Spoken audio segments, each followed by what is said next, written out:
Muy buenos días. El día de hoy vamos a iniciar un nuevo tema. En este caso vamos a hablar acerca de, bueno, realmente vamos a hablar acerca de tres temas.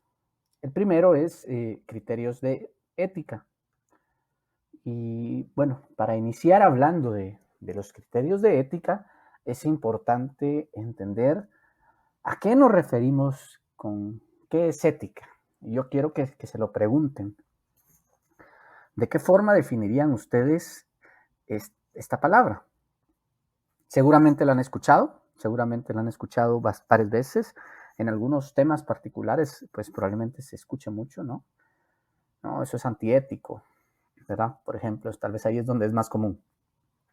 Y bueno, aquí tenemos unas definiciones que quizá nos puedan ayudar a entender, pues, a qué se refiere esta palabra, ¿verdad? La primera dice, la disciplina que trata con lo que es bueno y malo, con el deber moral y la obligación, ¿verdad? La disciplina se refiere a una serie de normas, quizá a una serie de un grupo de información, ¿verdad? Que trata con lo que es bueno y malo, ¿verdad? Y con el deber moral y la obligación. Importante, el deber moral, ¿verdad? Lo que yo me veo obligado a hacer, a no hacer. No, mis principios no me dejan, dice a veces, ¿verdad? Y ahí vemos en la segunda definición. Eh, los principios que rigen la conducta de un individuo o grupo. No, esto es un tema de principios, yo no puedo hacer esto, ¿verdad? Y algo interesante con la primera definición es que habla de lo que es bueno y es malo. Y ustedes saben que eso es relativo, ¿verdad? Para algunas personas ciertas cosas son buenas, para otras no. Para algunas ciertas cosas son malas y para otras no. Entonces, eso es interesante de este tema, ¿no? Depende mucho de la perspectiva de cada persona, ¿verdad? Normalmente viene relacionado con otro tema. Ahorita vamos a ver la tercera definición. También los principios que rigen la conducta de un individuo o grupo. Realmente cuando hablamos de ética hablamos de la conducta de una persona en todos los ámbitos en los que se desempeña. Realmente la ética no es solamente en un ambiente específico. Ustedes cada día, cada decisión que toman, en muchas decisiones, mejor dicho, que toman, van a basarse o van a dejarse pues llevar por sus principios éticos, ¿verdad? Sus principios que tienen, la diferencia que tienen de qué es bueno y qué es malo, ¿verdad? Adicional, la tercera definición nos dice, la ética son reglas arbitrarias que definen el comportamiento apropiado en la vida personal y profesional. Como les digo, comportamiento apropiado en la vida personal y profesional. Y dice reglas arbitrarias porque depende mucho de la perspectiva de cada persona. Lo que para mí es ético, para otra persona quizá no lo sea. ¿Verdad? Eso es importante mencionarlo. Pero aún así definen el comportamiento, ¿verdad? Obviamente, un grupo de personas probablemente va a compartir reglas éticas, reglas arbitrarias. Si bien para mí es bueno, no sé, para mí es algo muy malo, por ejemplo, llevarme insumos de la oficina, ¿no? Agarrar un poco de grapas, un lapicero, unas hojas. Y es probable que muchas personas en la oficina compartan este principio ético, ¿no? Y que incluso las autoridades que dirigen determinada institución piensen, no, llevarse cosas de la oficina no es ético y por tanto establezcan reglas relacionadas al respecto. Pero quizá alguien que llega a trabajar diga, pero si no pasa nada, ¿verdad? Pero va a haber un conflicto, ¿no? A pesar de que él se está rigiendo por sus propios principios, puede en algún momento eh, crear un conflicto, ¿verdad? Si bien yo decido eh, cómo comportarme, en el momento en que sobrepase los límites, ¿no? De lo que afecta a otras personas y que para otras personas sea malo, pues va a crear conflicto. Y adicional, quiero que se pregunten también, bueno, ¿acaso la ética es lo único que rige nuestro comportamiento? Yo creo que no. Hay algo más. Y seguramente ustedes lo saben. Y son las leyes, ¿verdad? Las leyes rigen nuestro comportamiento. Y quizá hay cosas que son ilegales, pero para mí no son antiéticas y yo no vea malo hacerlo. Pero bueno, eso no le va a importar a la ley. Así que esto es una serie de principios adicionales. También pueden ser cosas que son legales, pero que yo no lo voy a hacer porque me parece antiético, ¿verdad? Como por ejemplo plagiar una tesis, podría ser una opción, ¿verdad? Tal vez no es ilegal, bueno, la verdad es que sí podría haber un tema legal ahí, pero es totalmente antiético y muchas personas lo verían mal, ¿verdad?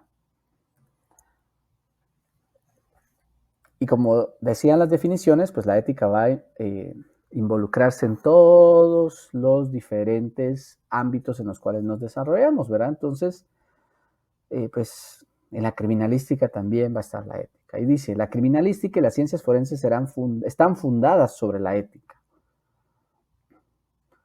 ¿Y a qué nos referimos con eso? Bueno, por el tipo de trabajo que se hace, ¿no? El efecto, las consecuencias que puede tener sobre otras personas, hace que de verdad sea un trabajo donde la ética debe prevalecer, ¿no? Donde los principios deben prevalecer sobre cualquier otra cosa, ¿verdad? Hay que considerar que la identificación, la colección y la preservación de los indicios normalmente involucra a varias personas, varios pasos, y por lo tanto hay un riesgo de que la evidencia pueda ser mal manejada de forma accidental o deliberada en cualquiera de estos, ¿verdad? Y por lo tanto, ahí es donde se va a ver involucrada la ética, porque estos malos manejos van a tener consecuencias para otras personas, como que no se haga justicia, como que una persona inocente llegue a la cárcel. Así que, pues viene a tomar mucha relevancia. Y para entender un poquito sobre cuáles principios debo trabajar en la criminalística, creo que es bueno entender para quién trabaja un criminalista. Al final, el fin último del trabajo del criminalista es encontrar la verdad. Ese va a ser el fin. Saber la verdad de cómo ocurrieron los hechos. Saber la verdad de las personas involucradas en un hecho criminal. Y que esta verdad sea de utilidad para que los culpables sean condenados, pero al mismo tiempo que los inocentes sean exonerados. No es que cualquiera sea condenado, porque queremos saber la verdad. No es encontrar quién las paga, ¿verdad? Es encontrar quién las debe a través de la verdad. Una verdad científica, una verdad fundamentada, ¿no? Entonces, podríamos decir que al final, para esto es para la verdad es para quien trabaja en criminalística. El fin último va a ser la justicia. Si una persona inocente es condenada culpable, no se hizo justicia. Eso no es justicia, ¿verdad? Entonces, esto es importantísimo. Yo no le debo favores a un fiscal. Yo no le debo favores al abogado de la defensa que me contrató. Yo debo trabajar de forma objetiva para responder a quien debería responder, que esa es la verdad, ¿no? Tampoco, miren, y aquí es donde se empieza como a llegar a un punto así intermedio. Pobre la víctima, definitivamente, pobre la víctima, ¿no? Y queremos que se haga justicia, pero no porque pobre la víctima voy a falsear evidencia para que él vaya a la cárcel y así ella crea que se hizo justicia, esta víctima crea que se hizo justicia si no se hizo, ¿verdad? Eso no va hacia lo que realmente queremos encontrar, que es la verdad. Por lo tanto, es de gran importancia conducir el trabajo de forma competente e imparcial, ¿verdad? No solamente ser buena persona o dedicado, sino también saber hacer las cosas bien. Si yo, como genetista forense, contamino los indicios por ser incompetente, porque no me preparé adecuadamente para hacer el trabajo, no estoy trabajando por la verdad, porque los resultados van a afectar encontrar la verdad, ¿no? E imparcial, ¿verdad? Si yo intencionalmente favorezco cierto resultado, tampoco estoy encontrando la verdad.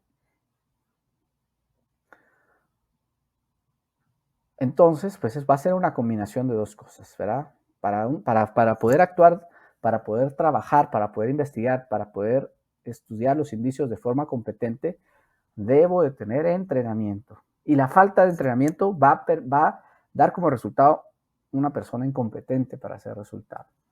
Igual, para ser imparcial, valores personales, ¿no? Por eso es que Y bueno, yo creo que se los he repetido muchas veces, ¿no? El tema de la objetividad, el tema de la ciencia, el tema de enfocarnos en generar resultados que de verdad vayan encaminados a encontrar la verdad.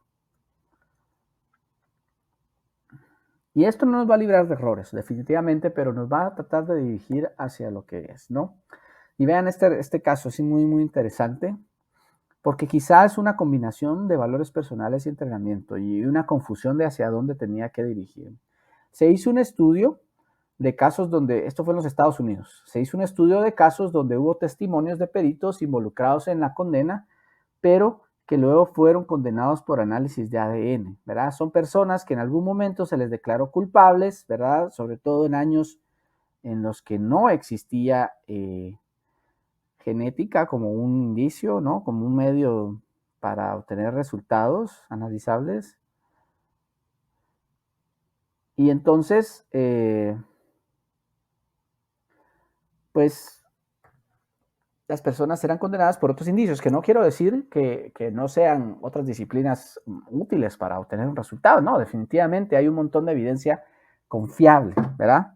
Y de igual forma, un mal uso de la genética puede generar resultados dudosos, pero en este caso, digamos que la posibilidad de haber tenido un análisis de genética que tenía tanta certeza, pues podría haber saldado toda duda sobre la inocencia o la culpabilidad de la persona.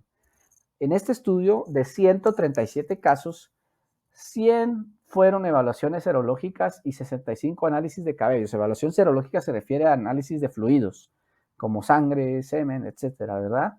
Pero no llegando a ADN, sino solamente tipificación del tipo de fluido y de alguna, hay ciertos estudios que pueden servir como para tratar de individualizar a quién pertenece. Por ponerles un ejemplo, el tipo de sangre, ¿no? O positivo, A positivo, AB negativo, cosas así, ¿verdad? Y 65 análisis de cabellos, ¿verdad? Que es pues específicamente tratar de establecer si el cabello es humano, si el cabello es, si el cabello es animal, y si es humano, pues tratar de individualizarlo, ¿verdad? A quién pertenece, el tipo de cabello también, de dónde proviene y todo.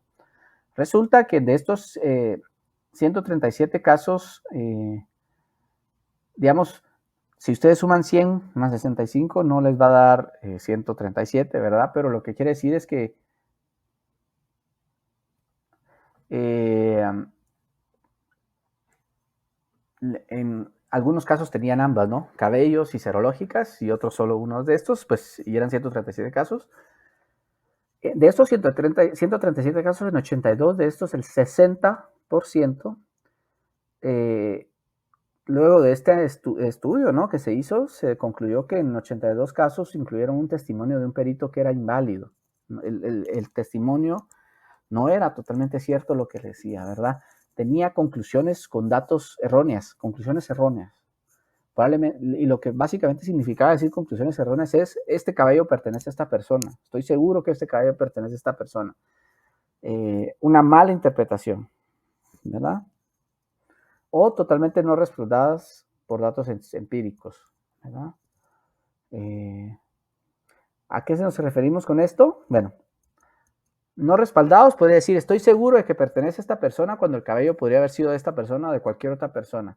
No tenía el fundamento científico para decir, estoy seguro de que pertenece a esta persona, pero adicional podría ser decir, eh, o decir, pertenece a esta persona cuando al reevaluar los datos resulta que no se tiene evidencia de que coincida, ¿no? Se hizo una mala evaluación de los datos. Entonces, 60% de estos fueron conclusiones erróneas. Y lo más duro de esto fue que pues resultó en condenas que excluían, ¿verdad?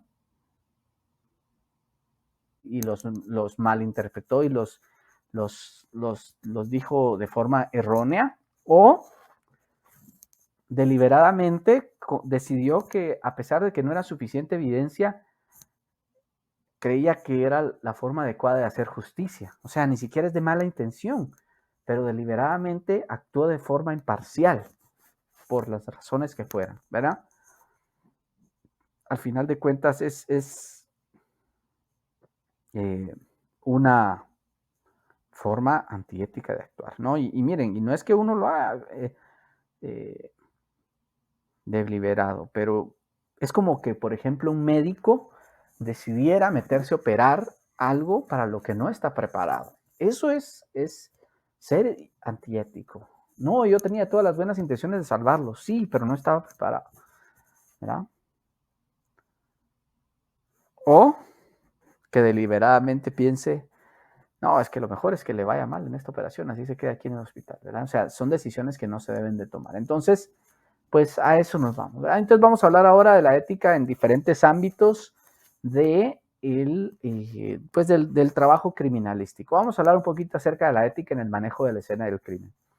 Podemos tener una gran variedad de tipos de escena del crimen y estas nos pueden producir situaciones ambiguas, que no se acoplan a una política o a un procedimiento específico.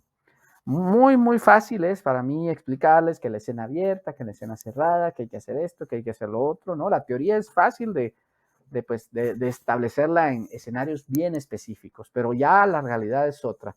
Y a lo mejor cuando llegamos a la escena del crimen nos topamos con cosas que nada que ver con lo que me dijeron, ¿verdad? ¿Y qué hago aquí?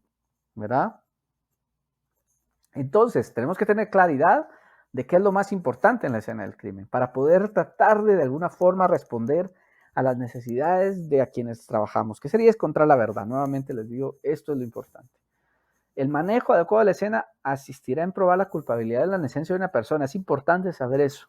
Lo que yo haga en la escena del crimen para recolectar adecuadamente los indicios puede tener consecuencias en la vida de una persona, ¿verdad? Y por lo tanto, saber de qué forma puedo evitar que un trabajo mal hecho pueda dar un resultado erróneo, ¿verdad? Existe la posibilidad de plantar, destruir o manejar inadecuadamente la evidencia de forma accidental o deliberada. Tener claridad en qué es lo más importante. Yo diría, en el manejo de la escena del crimen, pues preservación de los indicios, ¿no? Evitar que estos se dañen, que estos se vean afectados. Eso es clave. Entonces, no caer en tomar decisiones creyendo que la importancia de las cosas es otra, ¿verdad? Y sobre todo no dejarse llevar por cosas pues que sean antiéticas, ¿verdad? Que nos permitan actuar de forma deliberada. Ahora, si nos vamos al análisis del laboratorio, ¿verdad? Debemos de tener claro que en los laboratorios también podemos dañar los indicios. La evidencia puede estar sujeta a contaminación a través de métodos de análisis pobres, por dejado hacer las cosas de forma descuidada, ¿verdad? Y contaminarlos, o porque no hice un trabajo, porque no me preparé adecuadamente, o porque acepté hacer análisis para los cuales no estoy capacitado o el laboratorio no tiene capacidad. Eso tampoco está bien, ¿verdad? El consumo excesivo de la evidencia por descuido, por comodón, es que así me sale un resultado más fácil, podría ser otra opción. Por un etiquetado erróneo, también podría ser. Y eso es por descuido, por andar haciendo otras cosas, por andar pensando en otras cosas, ¿verdad? Entonces, hay que estar muy, muy, muy, muy, muy cuidadoso de eso, ¿verdad? Pérdida o destrucción también puede ser otra opción, ¿verdad? Y eso son normalmente cosas por descuido. No es que los accidentes no puedan ocurrir, pero si yo estoy pendiente de ese tipo de cosas, voy a evitar definitivamente esto. Y miren, otro aspecto importante, yo creo que eso es algo en general. Cuando uno comete un error, aceptarlo, ¿no? Informarlo. Miren, a veces uno, ay, no, es que me van a regañar, pero hay que informarlo porque puede tener consecuencias y a lo mejor se puede resolver de mejor manera si se sabe qué sucedió, ¿verdad? Ética en el reporte de resultados también. ¿Dónde estamos hablando de reporte de resultados? Presentación de los resultados en corte criminalística. Los resultados son presentados con el fin de que sean usados en una corte, ¿verdad? Y sabiéndolo en las implicaciones que puede tener la presentación de estos resultados, debemos ser preciso y honesto. Preciso, ¿verdad? Este resultado significa esto y nada más. Honesto también, ¿verdad? No por quererme ver más importante o más relevante, decir cosas que no son, ¿verdad? Ya vimos que hay casos donde se han presentado resultados que se han presentado sin análisis que los respalden, ¿verdad? Otro punto importantísimo, ¿verdad? Que nos sirve para entender la relevancia que puede tener nuestro testimonio. Hay que considerar que el testimonio en corte de un perito es presentado en calidad de experto. Ustedes cuando se paran ahí y hablan del tema del que van a hablar, son expertos en el tema. La gente les va a escuchar, la gente les va a creer lo que ustedes dicen porque va a considerar que son expertos en el tema, ¿verdad? Así que definitivamente va a tener más peso. No, el perito lo dijo, ¿cómo no le voy a creer? El perito lo dijo. Entonces, eso es una gran, diría, bueno, hay una película ahí de superhéroes donde dice, no, ese poder requiere una gran responsabilidad, porque va a tener más peso. Y relacionado con esto, ¿no? La obligación de presentar la verdad y asegurarse que la información presentada no confunda o engañe a ninguna de las partes. Vamos a hablar así muy complicado, muy técnico para que no me entienda el abogado de la defensa y no me pueda preguntar nada y así se vea más fácil para mí, ¿verdad? O que yo tenga un resultado con poca relevancia para el caso y lo presente de forma que se entienda de que tiene mucha más relevancia y yo no me esmere en hacer claridad de que no tiene relevancia. Ay, si ahí lo que entiende el juez ya no es mi problema. Claro que sí es tu problema porque sos el perito, ¿verdad? Ahora bien, ¿qué hacer para manejarse de forma ética? Bueno, como persona creo que cada quien puede saberlo, pero ¿cómo podemos hacer como institución para asegurarme que mis peritos se manejen de forma ética? Pues la mayoría de instituciones solicitan a sus investigadores leer y firmar un código de ética, ¿verdad? Esto establece la forma de dirigirse en el trabajo diario, ¿verdad? Normalmente tienen reglamentos de esto se debe hacer, esto no se debe hacer, y cuando uno lo firma, pues uno se compromete a comportarse de dicha manera. Las empresas pues tienen políticas, no es política de la empresa tal cosa, no es política de la empresa tal cosa, tienen valores, normalmente también cuando ustedes llegan a una empresa o una institución dicen, bueno, estos son nuestros valores, somos honrados, somos responsables, y lo que quieren hacer ver estas instituciones cuando presentan esto es quieren decirte o sos así o no sos parte del equipo, ¿no? Entonces es una forma pues de buscar que la gente se comporte de cierta manera. Y bueno, en última instancia, la reputación de los criminalistas dependerá de su forma de trabajar. Un mal comportamiento ético, un resultado mal presentado puede tener consecuencias porque va a perder confianza en lo que esta persona hace. Así que definitivamente va a influir en su forma de trabajar el comportarse de forma ética, ¿verdad? Tengámoslo presente siempre. A continuación vamos a hablar acerca de los alcances y límites de los aportes de la criminalística. Este es un tema, podríamos decir, como para ir cerrando, ¿verdad? Todo el tema de la criminalística. Y bueno, al final el curso de Criminalística 1 ha sido, como podríamos decir, un tema, todos los temas introductorios del tema de la criminalística. Si bien no hemos visto todo, todavía falta bastante por ver, ha sido una buena parte, ¿verdad? Entonces, pues pasando a esto, ¿verdad? Vamos a tratar de entender a qué nos referimos con los alcances y límites de los aportes de la criminalística. Los alcances, bueno, es importante saber hasta dónde alcance, hasta dónde puedo llegar, ¿verdad? Con la investigación en criminalística, y los límites es dónde no puedo llegar, ¿verdad? Podríamos sonar como que es lo mismo, pero están muy interrelacionados, ¿verdad? Y para esto, pues pensemos que en un mundo perfecto, algo así como las series, como las películas, que es ficción, si bien usan cosas que hacen parecer como que sí es bastante cercano a la realidad, no es así del todo, ¿verdad? En un mundo perfecto, las escenas del crimen estarían llenas de evidencia que podría ser analizada de forma válida y confiable. Llenas de evidencia. Siempre va a haber suficiente evidencia para poder resolver el crimen. Si bien hay escenas del crimen que sí van a ser así, con mucha evidencia, otras no. Y es algo que no podemos controlar, es algo que va a ser variable, ¿no? En un mundo perfecto, también los investigadores tienen la suerte de cada indicio va a ser apropiadamente identificado. Ya hemos hablado de que pues no siempre, no siempre los indicios van a estar claramente reconocibles en la escena del crimen, ¿verdad? Entonces, puede ser que incluso un buen investigador deje pasar algunos, ¿verdad? Algo que no sea evidente, ¿verdad? Y los evidentes definitivamente tienen que ser recolectados, pero a lo mejor hay algún indicio importante que aporte mucho a la investigación que no vaya a ser identificado fácilmente, que no esté tan a la vista, ¿verdad? Entonces, eh, bueno, sí, eso es un escenario real.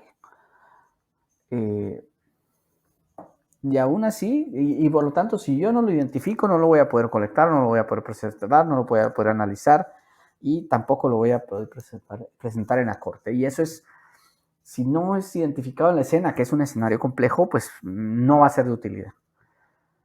También en un mundo perfecto, a cada evidencia presentada que tiene ese aporte importante para la investigación se le va a dar el valor probatorio apropiado, ¿no? Quizá aporta muchísimo y el juez no va a ver ese valor que tiene y entonces no le va a dar el peso adecuado, ¿verdad? A eso se refiere esto. En un mundo perfecto, todas las evidencias, así como en las películas, hay mucha evidencia en la escena del crimen, todas son encontradas, identificadas, y justo la pieza clave es identificada y recolectada, y el juez también le da ese valor casi que automáticamente. Eso no es así, ¿verdad?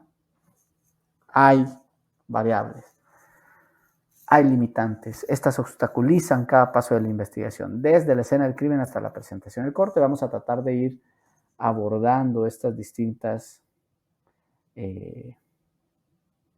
pues limitantes, ¿verdad? Y es importante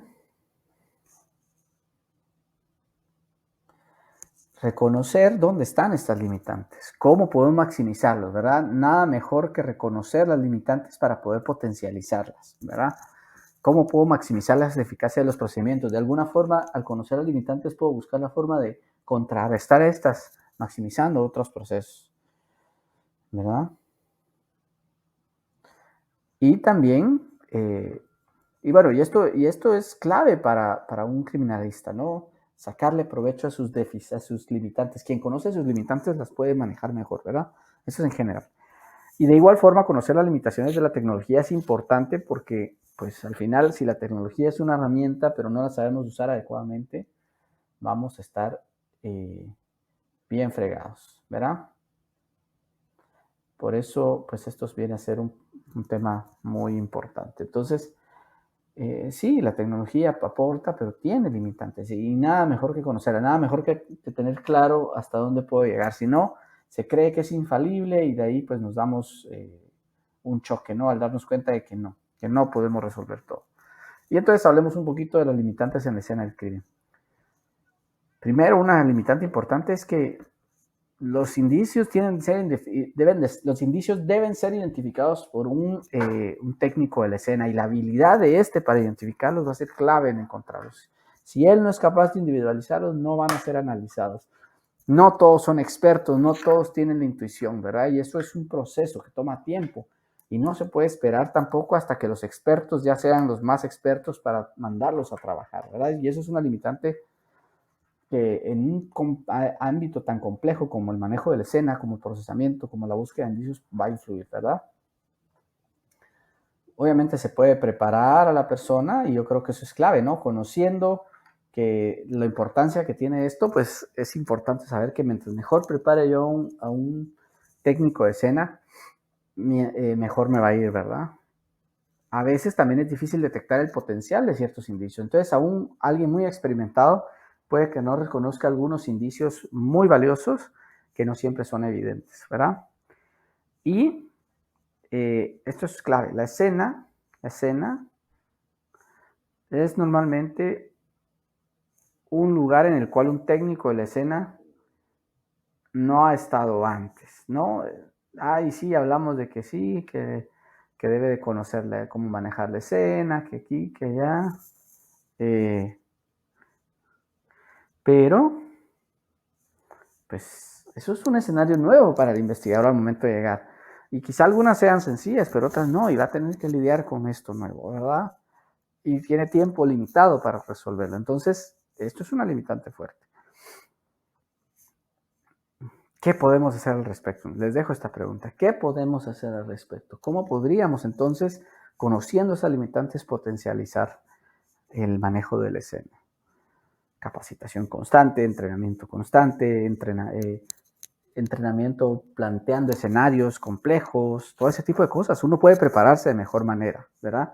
Es como si uno es un conductor de vehículo, ¿no? Cuando uno maneja carro, ¿no? Pues uno maneja de forma promedio, se podría decir.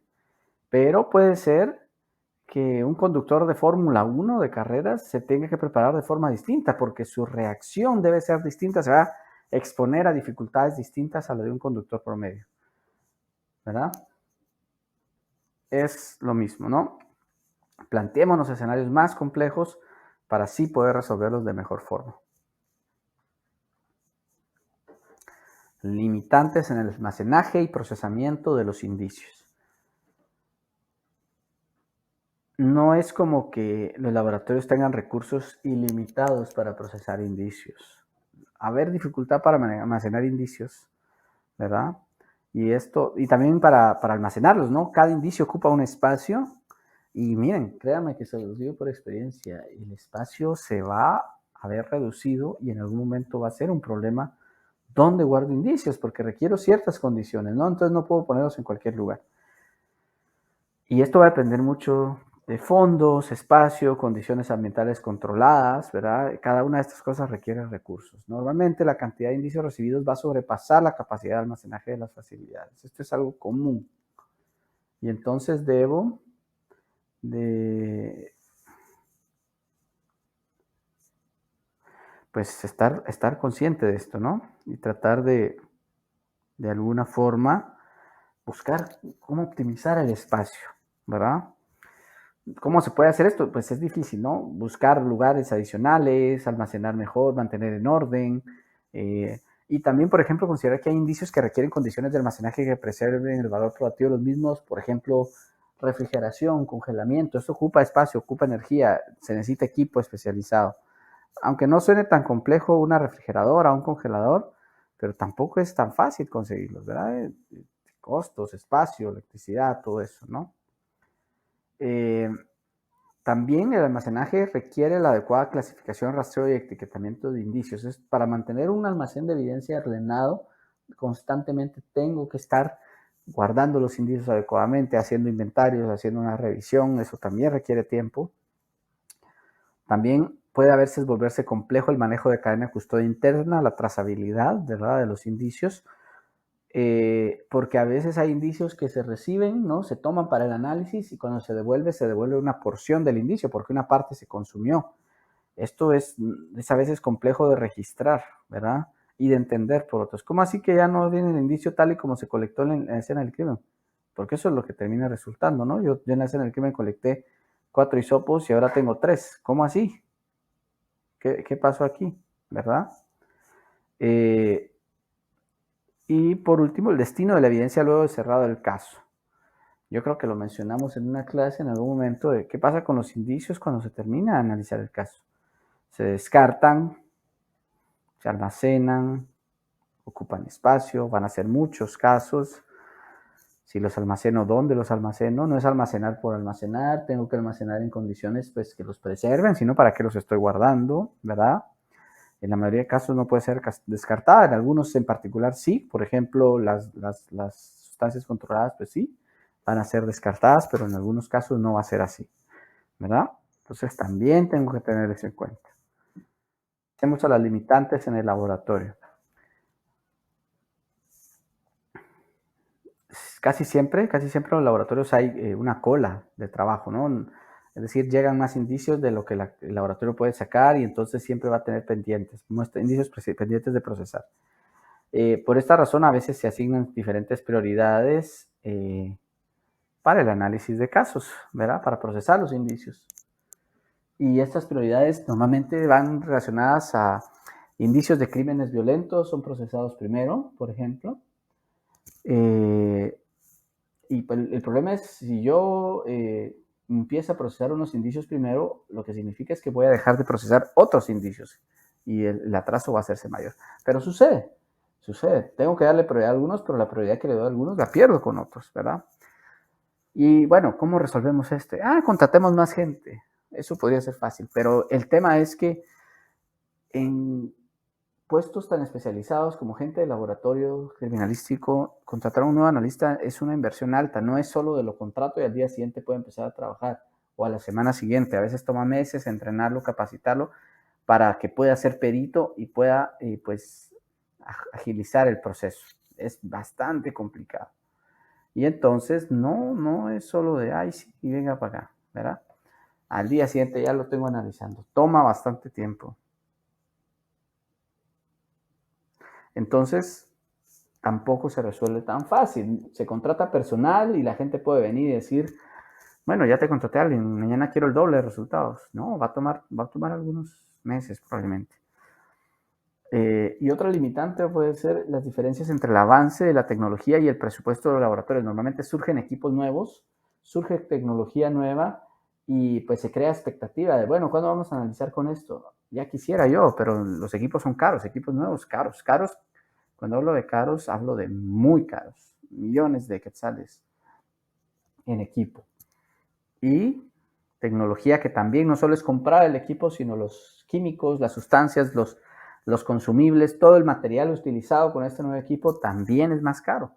¿Cómo le hago? ¿Cómo le hago para poder implementar nuevas tecnologías? A veces toma años. Laboratorios con muchos recursos es muy fácil. El laboratorio del FBI probablemente tenga lo último en tecnología en todo lo que hace. Pero no todos los laboratorios tienen esa disponibilidad de recursos. Y eso no siempre es visto, ¿verdad? También vamos a tener limitantes en la cantidad de indicio. La norma es que es necesario preservar cuánta evidencia sea posible para el análisis, no consumir la evidencia por completo. Pero en algunos casos esta se consume completamente, ¿verdad? ¿Por qué? Porque es poco lo que se recibió, porque si yo no consumo esa cantidad no voy a recuperar un resultado. ¿Y entonces qué voy a hacer? Guardo un poco pero no obtengo un resultado o me aseguro de obtener un resultado aunque se consuma. Es un conflicto, ¿verdad? También hay que tener siempre pendiente que si es necesario realizar diferentes análisis, debe decidirse la secuencia de análisis o si se separa la muestra. Va algo a balística, algo a huellas, ¿verdad? ¿Qué analizo primero? Huellas, definitivamente. Si no, probablemente voy a dañar las huellas en lo que estoy haciendo el análisis de balística, ¿verdad? Algunas muestras deben ser procesadas con antelación, ya que el sustrato se disipa con el tiempo. Por ejemplo, eso también debe ser, porque quiere decir que estas muestras se deben priorizar sí, o para nada, de nada me va a servir trabajarlas después. Por ejemplo, el alcohol en la sangre se evapora. Estas muestras deben de colectarse, deben de procesarse con mayor rapidez, ¿verdad? Una limitante general de cualquier análisis de indicios es determinar la edad de la evidencia. Además de saber quién la dejó, es de interés saber cuándo fue dejada, pero esto no es tan fácil de determinar. Puede que sea bastante difícil, ¿verdad? En la mayoría de casos no vamos a poder determinar, ¿verdad? ¿Por qué? Porque pues no hay tecnología que permita ser precisos, porque sí, por ejemplo, hay técnicas para determinar edad de cosas antiguas, pero de cosas nuevas no se tiene tecnología para con certeza decir esto fue depositado hace 2 días, hace una semana. Se han hecho algunas pruebas, pero nada totalmente confiable, suficientemente confiable para poder usarlo, ¿verdad?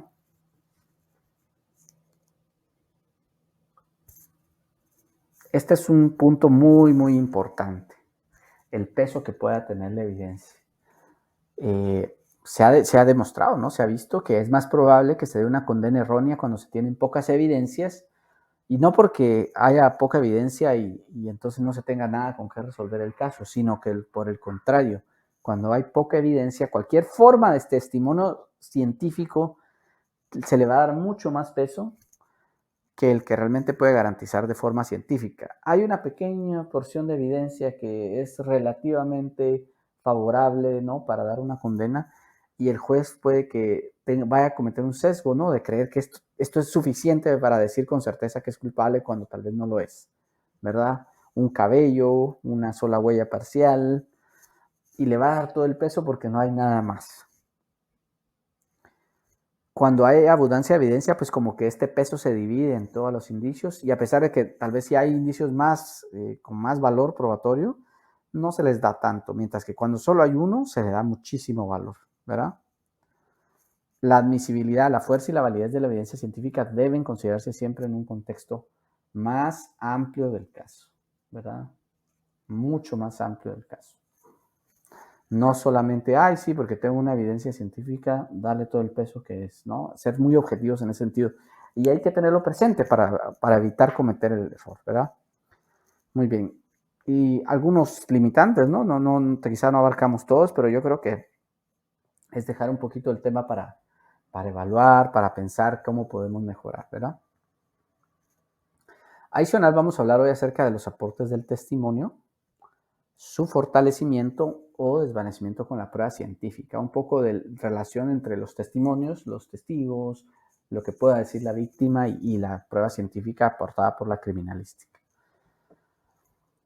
Y bueno, esto más que todo se refiere a lo que pueda aportar un testigo ocular, ¿verdad? Es quien presenció un hecho criminal contra el mismo u otra persona, ¿verdad?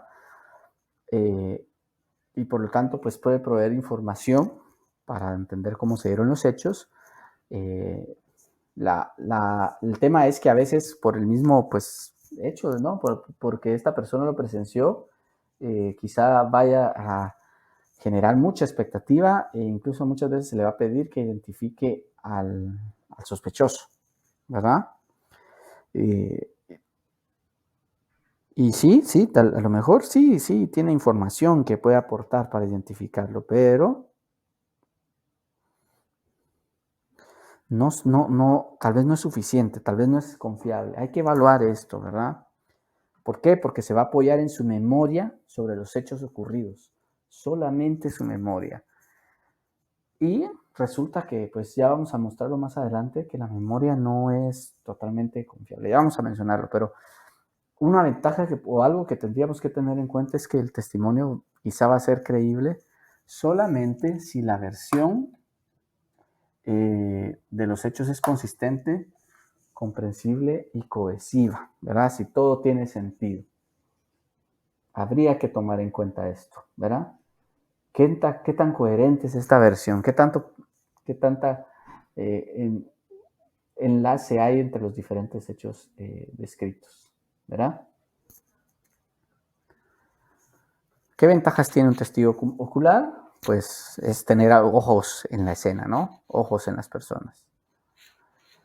Puede dar claridad en las personas, en los hechos, en lo que sucedió. Puede dar claridad de la secuencia de eventos ocurridos en la comisión de un crimen.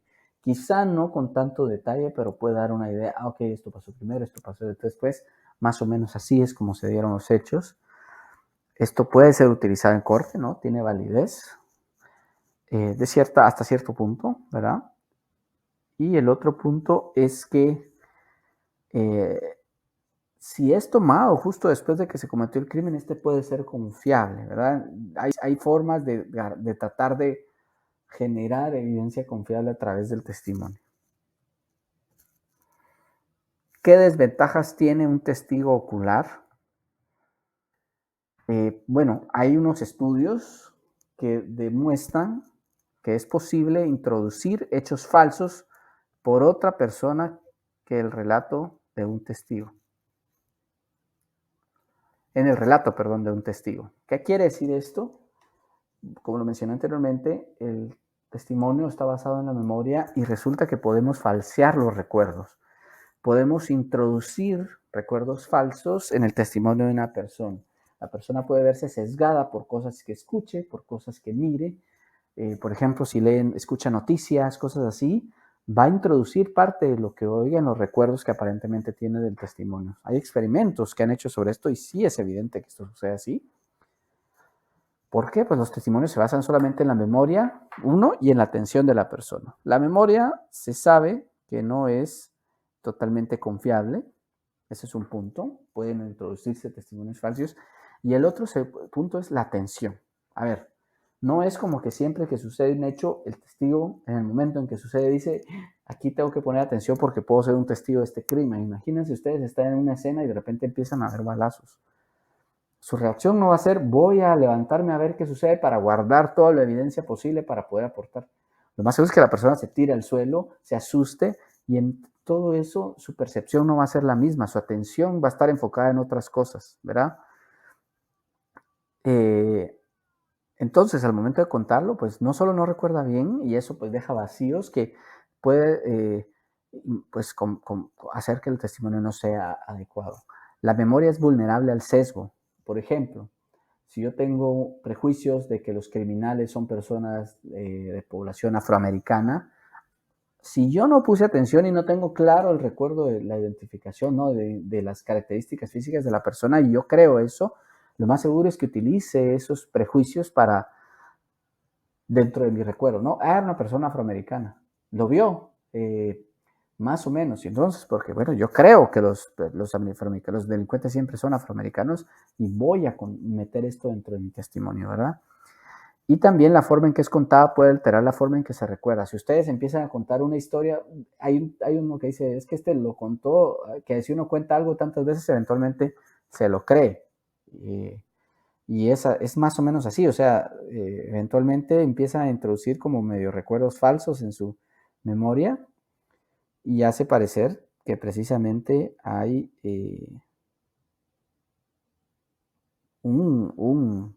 o que los hechos sucedieron de una forma como yo creo que sucedieron, ¿verdad? Las diferentes partes pueden ser creadas, como les decía, debido al nerviosismo o al miedo, y un testimonio incorrecto, pues al final puede condenar a la persona equivocada. Vamos a ver un video al respecto, pero lo vamos a ver al final digamos, se los voy a dejar apartado, una parte, para que lo vean, solo al finalizar el tema, creo que lo podrían ver. Y bueno, entonces, al final de cuentas, el testimonio es útil, pero hay que ser cauteloso, pero podemos tener evidencia corroborativa. Esta es evidencia que soporta o confirma una teoría criminal, sobre todo cuando está basada en un testimonio. Un testimonio puede corroborar el testimonio de otra persona, ¿no? Puede ser esa es una forma de pues, darle valor al testimonio a través de diferentes testimonios que nos digan la misma forma en que se dieron los hechos. Ojo con esto, hay que tener cuidado de que lo que diga una persona, por ejemplo, hacer las entrevistas por separado para que no interfiera en el recuerdo de la otra persona. Y la evidencia física también puede aportar credibilidad al testimonio o contradecirlo, ¿no? Entonces también va a ser importante para apoyar o pues demostrar que un testimonio no es confiable. Muy bien, aquí finalizamos con el tema del testimonio y aprovechando materiales para la próxima práctica, que es de patrones de salpicadura. El próximo sábado necesito que tengan a la mano una caja de cartón grande, ¿verdad? Más o menos, yo diría que sí, de lo más grande que puedan conseguir. Mientras más grande, mejor, ¿verdad? Quizá una caja como de un horno de microondas, se me ocurre un tamaño adecuado. 2 pliegos de papel periódico. El papel periódico es como papelógrafo, creo que le dicen también, ¿verdad? Son pliegos de papel así como color beige, más o menos. Un pedazo de wipe, un pedazo pequeño, ¿verdad? Un trapo podría ser también, aunque creo que funciona mejor con el wipe. Una esponja pequeña, un martillo. Si logran conseguir una trampa para ratones, sería genial. Y sangre de raso marrano idealmente, pero si no se consigue, témpera de color rojo, ¿verdad? Son cosas que pues creo que se pueden conseguir fácilmente. Tratemos de conseguir la mayoría y lo vamos a utilizar para la práctica. Entonces, por favor, vean el link que está ahí junto con el de esta presentación, donde pues tenemos un video que habla acerca de la memoria y de cómo puede aportar o perjudicar un testimonio. Que tengan feliz fin de semana.